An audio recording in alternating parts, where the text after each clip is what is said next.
Assalamualaikum warahmatullahi wabarakatuh. Hope you're doing well. So, I was thinking about how grandmas can help support their grandchildren. And one thing that I was examining was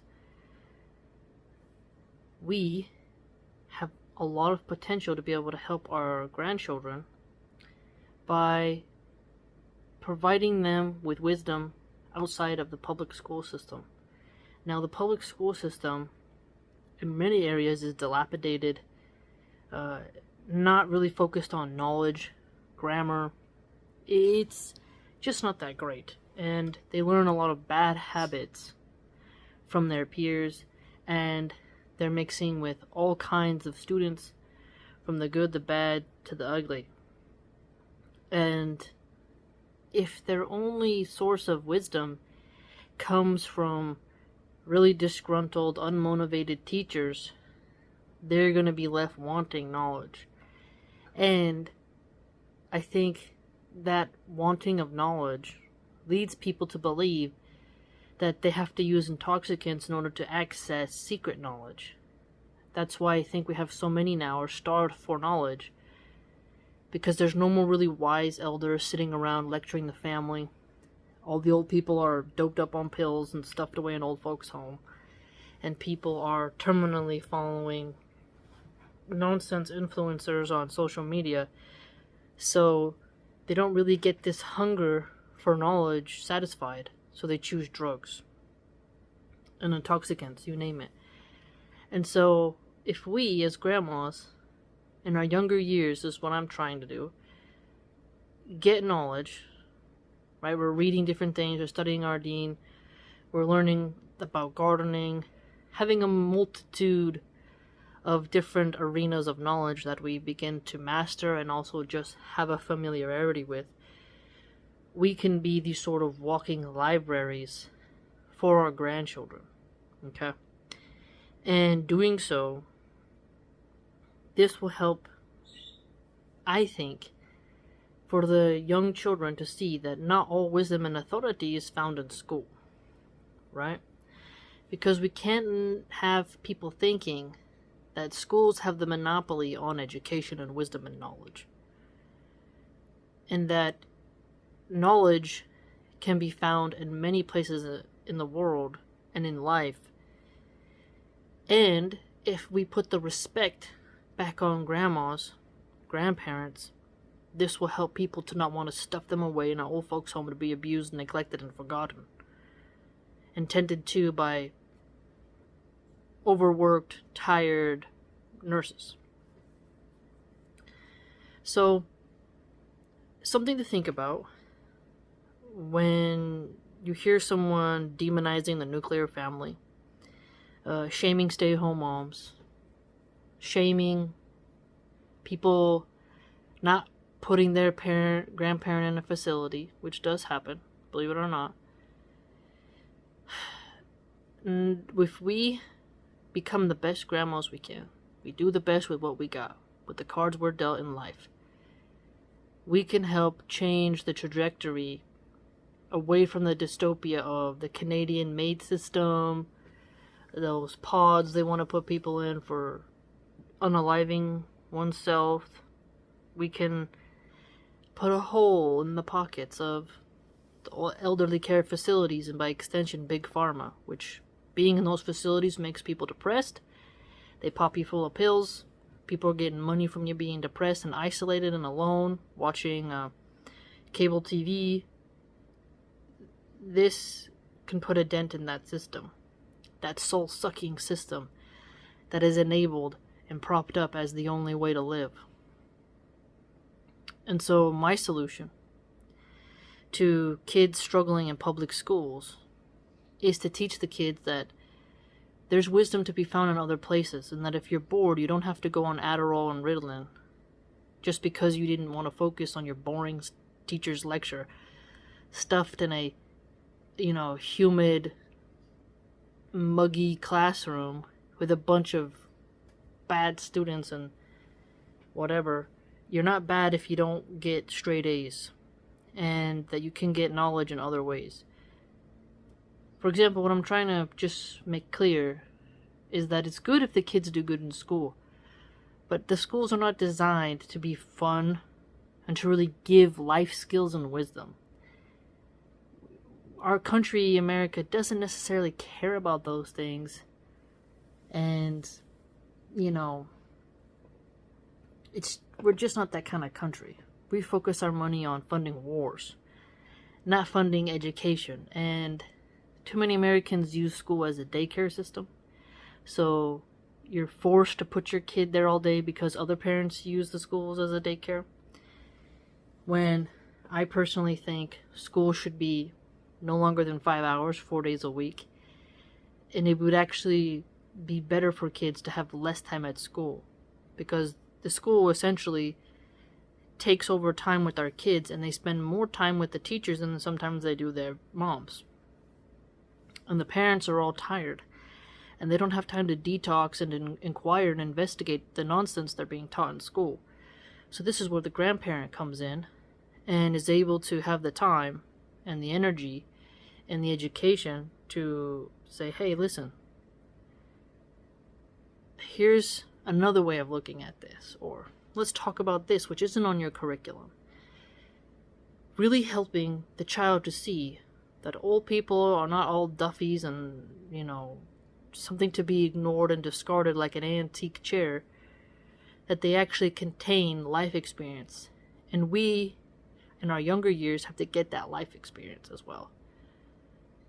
We have to strive for real knowledge so that we are stuffed full, brimming with knowledge.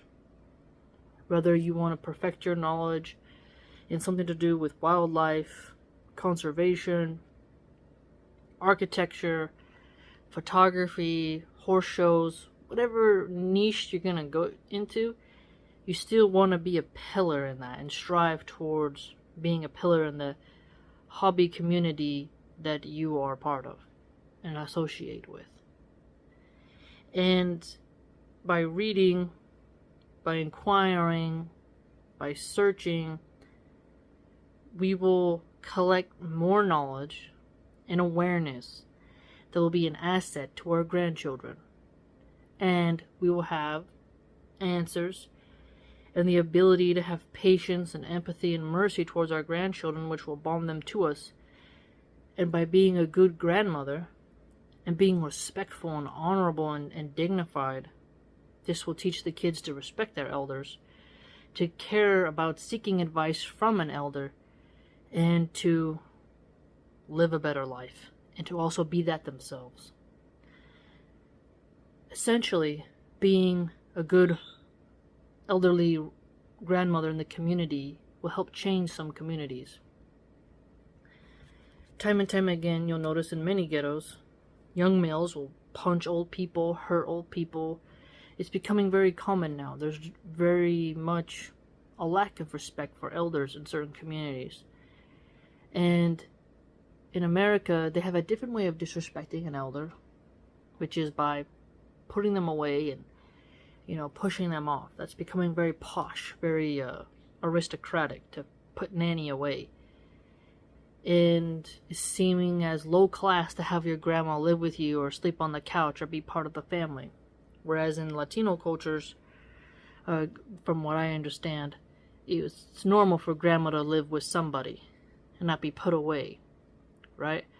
But with Hollywood, such as The Sopranos, they moved the needle in the 90s to be like, if you have money, grandma should go away out of her own house and be put in with all the other old people, and grandma becomes somebody you just visit, once a week, twice a week. She's not important enough to be around. And this has led to more of the balkanization, okay? So we have to be pillars of something to admire so that we have something to offer to our kids, children, aka our grandchildren. And so I hope that you, watching this, you can think to yourself, how can I be a good grandparent? How can I help my grandchild de-stress from the environment of the public school? How can I be involved in their life? And how can I make sure I don't let them down? How can I help them stay away from drugs? How can I help them find a good mate? How can I help support their marriage? How can I help my community? And by having more elders just available in the community, this helps that lonely teen to knock on the door and say, do you have a second? Can I talk to you? Be the shoulder. If all the elderly are extracted from the community and stuffed in an old folks home, and you can't get inside the old folks home without going to the office and getting a pass, that makes it much more harder to access the elders. I really want you to think about that. If it becomes normal in America to take out all the old people and put them away, hide them, younger generations who were able to just walk over to the neighbor old lady's house and just have a chat on the porch and give wisdom and give life stories, this will make the communities weaker. If mom and dad are working, teens are in the street, having a grandma on the porch or grandma's at the local store, eyeballs. You can't leave it up to cops to raise kids in the community. And it's good for a wise grandma to be in the community, for the young girls to come to her, not go to the madam and the gangs, not go to the whorish Cardi B types for wisdom, not to go to the occultist witches. Those people are available. So we have to make the wise grandmas available, and we have to be those wise grandmas in our community. And so the change will start with us. And the more we talk about in our young age as women how we can be good grandmas, we can prepare for that. And it's a lofty goal. It's an ideal. Not all of us will be perfect. No one can. But the key factor here is that we're talking about it. We're bringing it into the conversation. We're not letting Brazilian butt lifts and liposuction and all these nonsense topics come and take away the energy, take away the focus. We can bring it back down to a more dignified discussion. While prostitutes and whores and harlots and sluts are being interviewed on Red Pill podcasts and hogging all the air, we, as Muslim women, can have conversations around how can I be a good grandma. That actually helps.